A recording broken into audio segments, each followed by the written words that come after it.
Hello and welcome friends, welcome to the Jack study circle. Class 11th में हमने दो तीन चैप्टर्स जो अभी तक देखे हैं। जो पहला एंगल से रिलेटेड था, second one was the trigonometry and third one हम लोग अभी ट्रिग्नोमेट्री को थोड़ा सा स्लाइड डाउन करते हैं क्योंकि दोनों चैप्टर्स बैक टू बैक करेंगे, थोड़ा हैवी ना लगे आपको। आप ट्रिग्नोमेट्री रिवाइज करते रहिए, 2 या 3 बार वीडियो जरूर देखिए, आपको ट्रिग्नोमेट्री धीरे धीरे धीरे समझ में आएगी। हम लोग एक चैप्टर स्किप करते हुए चैप्टर नंबर 4 पर आते हैं। ये हम लोग लास्ट चैप्टर करेंगे मैथ्स 1 का, then we will switch to maths 2। ये चैप्टर इसलिए मैं ले रहा हूँ कि एक हार्ड के बाद एक सिंपल। मैट्राइसेस और डिटर्मिनेंट्स एकदम सिंपल चैप्टर्स होते हैं। डिटर्मिनेंट्स में हमें सिर्फ वैल्यू फाइंड करनी होती है, ज्यादा कुछ भी नहीं है, एकदम कैलकुलेटेड और प्लेन फॉर्मूला मेथड है ये। ठीक है, तो इसके बेस पर सबसे पहले हमें पता होना चाहिए डिटर्मिनेंट क्या है। तो जैसा कि बोर्ड जो स्टेट बोर्ड में है उनको पता होगा, उन्होंने क्रैमर रूल पढ़ा है 10th में। It's just like a Cramer rule. Cramer rule में जैसे हम लोग डिटर्मिनेंट ही सॉल्व करते थे, जो दो मॉडुलस वाले साइन के अंदर वैल्यूज होती थी। फॉर एग्जांपल हम एक वैल्यू लेते हैं, फर्स्ट ही क्वेश्चन करके देख लेते हैं। 2i 3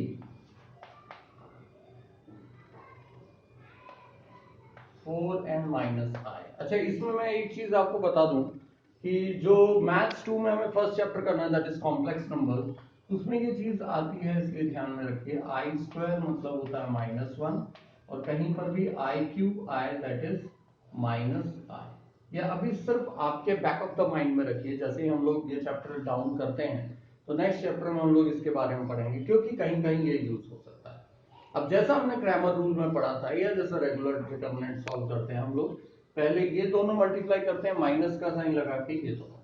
ठीक है, आपने ये सिंबल देखा ही होगा, वर्ल्ड एड्स अवेयरनेस के टाइम पर ये यूज किया जाता है, इन दोनों का multiplication minus sign, red colour का रिबन जो होता है एड्स अवेयरनेस के लिए। अब यहाँ पर हम क्या करें, तो पहले इनको मल्टीप्लाई करेंगे, देन इनको, और बीच में माइनस साइन हमेशा। तो 2i इंटू आई -3 इंटू 4, एक्सक्यूज मी, 2i² -12। अब देखेंगे आप आई स्क्वायर की वैल्यू कितनी, -1, -1 into -2 is 2, minus that is -10। इस तरीके से जिससे हम करते हैं इसको बोलते हैं डिटर्मिनेंट, एकदम सिंपल। ये है 2/2 का। अगर यही चीज 3/3 की हो, 3/3 इन द सेंस क्या है कि जिसमें 3 रोज 3 कॉलम होते हैं। ठीक है, 3 -4 5, then just a minute, 1 1 -2, okay, 2 3 1।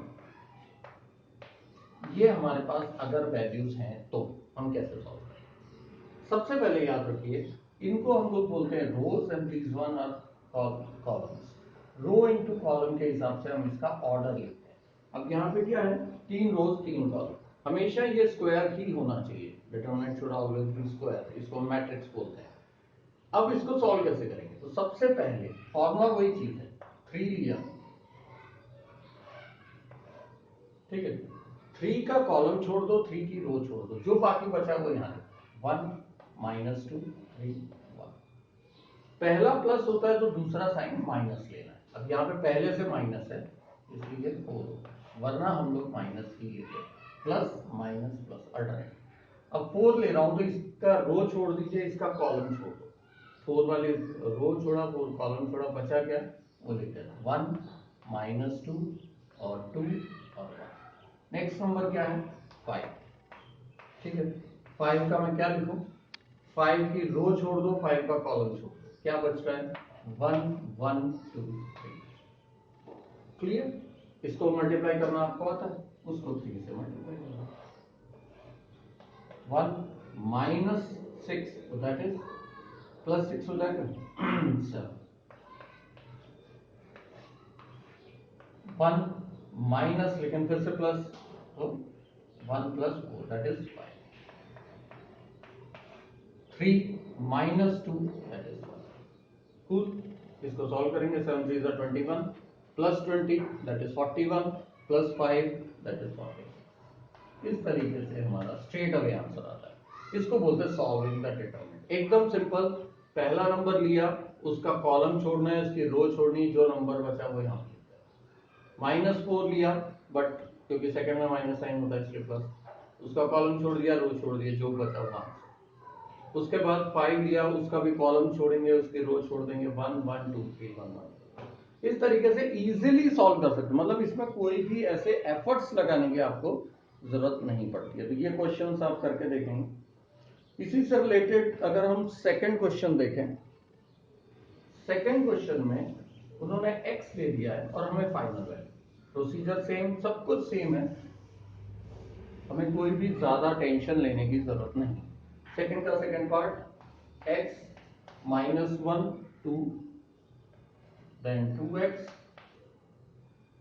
1 -3 3 -4 and 5। इसका आंसर भी गिवन है हमें, इज इक्वल टू 29। अगर ये दिया हुआ है तो find the value of x। Same procedure, x determinant, row छोड़ दिया, कॉलम छोड़ दिया, 1 -3 -4 5। सेकंड में अगेन उनका था, थोड़ा सा फास्ट कर पाएंगे तो हम लोग, इसकी आदत हो जाएगी तो आप बहुत इजीली कर पाएंगे। ये बहुत ही सिंपल और स्ट्रेट फॉरवर्ड मेथड है, असल में इसमें ट्विस्ट कुछ नहीं, एकदम mechanical method. Is equal to पहले से दिया है कि ये 29 इसका आंसर आना ही चाहिए। इसको हम सॉल्व करेंगे बड़े ही आराम से। x 5 1 5, ठीक है, -4 3 12, तो 5 -12 दैट इज -7, ठीक है, plus 1 again the bracket 10x। अब यहां पर हम ऐसे लिखना पड़ेगा 10x प्लस 9। ये प्लस 9 क्यों, 3 3 -9 था बट माइनस साइन होने के कारण चेंज, प्लस 2 -8x माइनस, अब इसके बाद आपको मालूम है हमें क्या करना है, सिंपल इनको अंदर मल्टीप्लाई कर लीजिए, -7x प्लस 10x, और इसका भी कितना आएगा -16x, सारे x वाले टर्म्स एक तरफ, और 29 के साथ सारे नंबर्स एक तरफ कर देते हैं।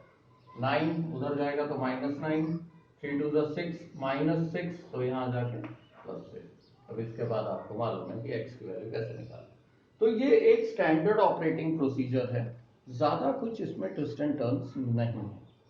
क्वेश्चन नंबर 3, जैसा कि मैंने बताया, i वाले टर्म्स कैसे करने हैं आपको solve. i² is equal to -1 and i³ is equal to -i, ये एकदम से अच्छे से याद रखना है। एक चीज और बता के मैं आगे बढ़ूंगा, इसमें एक माइनर्स और कोफैक्टर्स की बात होगी, ठीक है। इन क्वेश्चंस में हमें क्या निकालना है, how to find the minors and cofactors, ठीक है। एक कोई क्वेश्चन करके देखते हैं हम, फोर्थ, ये सब लगभग एक जैसे क्वेश्चन है तो हम एक क्वेश्चन कर लेते हैं इसका, let it be fourth.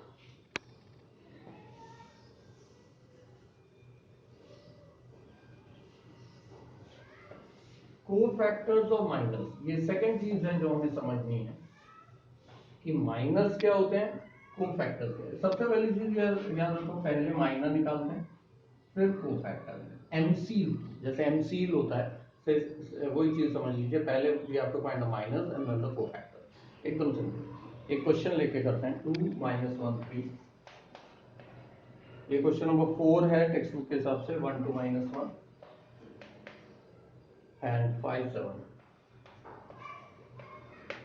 Okay, minor. अब सबसे पहले आपको ये पता होना चाहिए, जैसे मैंने बताया था रो इनटू कॉलम के हिसाब से हम लोग फिक्स करते हैं, तो ये कौन सा होगा, तो ये फर्स्ट रो का है, फर्स्ट कॉलम का है, तो इसको हम क्या लिखते हैं, A11। इसको हम क्या लिखेंगे, A first row and second column, A12 A13 A21 A22 A23 A31 A32 A33, इस तरीके से हम A11 से स्टार्ट करते हैं। Now what is the meaning of minor. Minor एकदम सिंपल है, जो चीज हमने फाइंड की थी, 2 -1 7, इसी को ही माइनर कहा जाता है, इसका आंसर निकालना, ठीक है। 4 + 7 that is 11। Now what is the meaning of cofactor. Cofactor किसका, A11 का कोफैक्टर क्या होगा। ये क्या था, माइनर, इसको m लिख लो, m ब्रैकेट में A1, ठीक है। और ये हम क्या निकाल रहे हैं, कोफैक्टर ऑफ A11। सब कुछ मैं A11 का ही निकाल रहा हूं। करना क्या है, जो नंबर आया है उसके ऊपर पावर क्या लगानी है, उसको बोलते हैं कोफैक्टर। पावर किसकी, 1 + 1, ठीक है। सबसे पहले ये चीज याद रखनी है, हमेशा कोफैक्टर निकालते टाइम एक -1 टू द पावर और यहाँ पे 11, सिर्फ साइन सेट करने का मतलब है कोफैक्टर निकालना। 1 1 है मतलब 1 + 1, दैट इज स्क्वायर हो गया। अब आपको मालूम है 1 का स्क्वायर -1 का square is 1, so the answer is this is known as minor and this is known as cofactor। अब कोई एक रैंडम एक और निकाल के देता हूं, माइनर ऑफ A32 देखो, third column third row second column मतलब 7 का निकालना। तो मैं क्या करूंगा,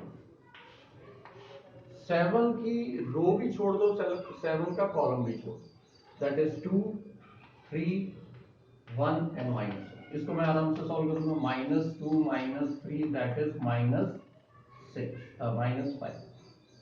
दिस इज माई माइनर, एकदम सिंपल।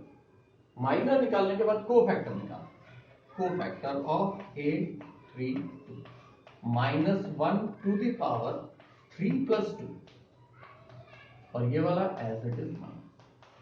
अब आप देखोगे -1 की पावर 5 की पावर क्या होती है। अब पावर अगर ऑड है तो आपका साइन नेगेटिव होगा, पावर इवन है तो साइन पॉजिटिव होगा। सो द आंसर इज, इस तरीके से निकालने को हम लोग बोलते हैं to find the minors and the cofactor. अब ये जो निकला है माइनर और कोफैक्टर को ना हम ऐसे डिटरमिनेंट में डालते हैं। A11 का निकाला है तो क्या लिखूंगा मैं, A11 की जगह पे 11। ऐसे ही बाकी सब क्या फाइंड करते हो, A32 का आंसर था 7 का, तो 7 की जगह पर मैं क्या लिख दूंगा, बाकी के ब्लैंक्स सिमिलरली आपको फिल करना है। तो इन क्वेश्चंस को करके देखिए। फर्स्ट एक्सरसाइज में इसमें कुछ खास नहीं है, सबसे पहले डिटरमिनेंट जो कोई पूछेगा नहीं आपसे, मेथड याद रखना है आपको। कोफैक्टर्स और माइनर्स के ऊपर क्वेश्चन आता है और इसी के आगे हम लोग देखेंगे एडजॉइंट और दूसरा इनवर्स निकालेंगे। लेकिन ये मेथड आपका पक्का होना चाहिए।